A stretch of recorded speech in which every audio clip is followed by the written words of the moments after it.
If you've watched The Lord of the Rings, you've seen the White City of Minas Tirith. It's majestic, ancient, and powerful, but there's something missing. In the center of the Great Hall, beneath a silent, empty throne, sits a man on a simple stone chair. This is the Steward of Gondor, and for nearly 1,000 years he has ruled in place of a king. But why? How does a superpower like Gondor go 10 centuries without a monarch? Today, we're diving into the history of the lost crown and the temporary solution that lasted a millennium. To understand why the throne is empty, we have to look at the family tree. Gondor was founded by Elendil and his sons Isildur and Anarion. After the War of the Last Alliance, the family split. Isildur's line ruled the north, which was Arnor, and Anarion's line ruled the south, which was Gondor. For about 2,000 years, Gondor was a golden age empire, but as time went on, the line of Anarion began to thin. Civil wars, plagues, and constant battles with the Easterlings took their toll. By the time we get to the year 1944 of the Third Age, Gondor faced a succession crisis. King Ondoher and both of his sons were killed in battle on the same day.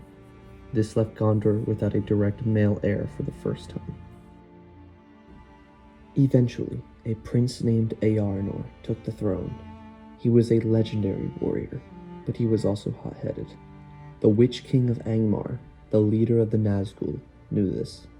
He challenged Eärnur to single combat, mocking him as a faint-hearted king.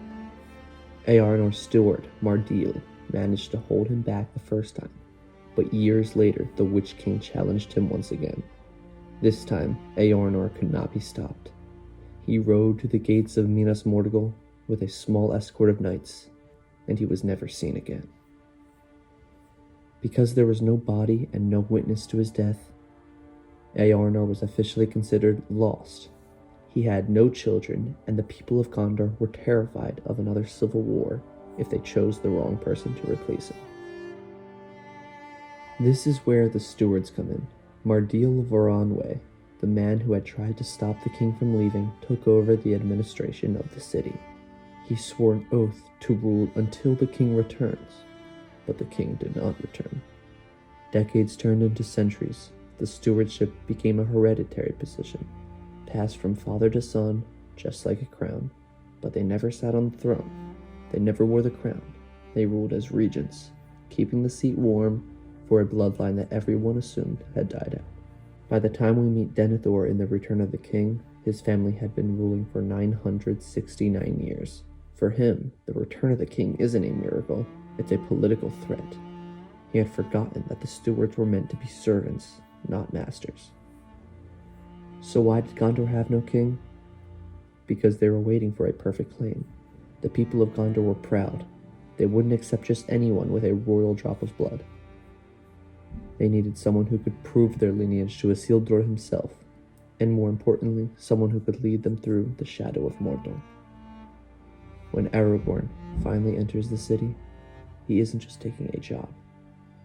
He's healing a wound that has been open for 1,000 years.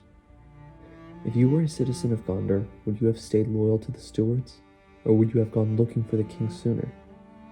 Let me know in the comments, and don't forget to like and subscribe for more Middle-earth lore.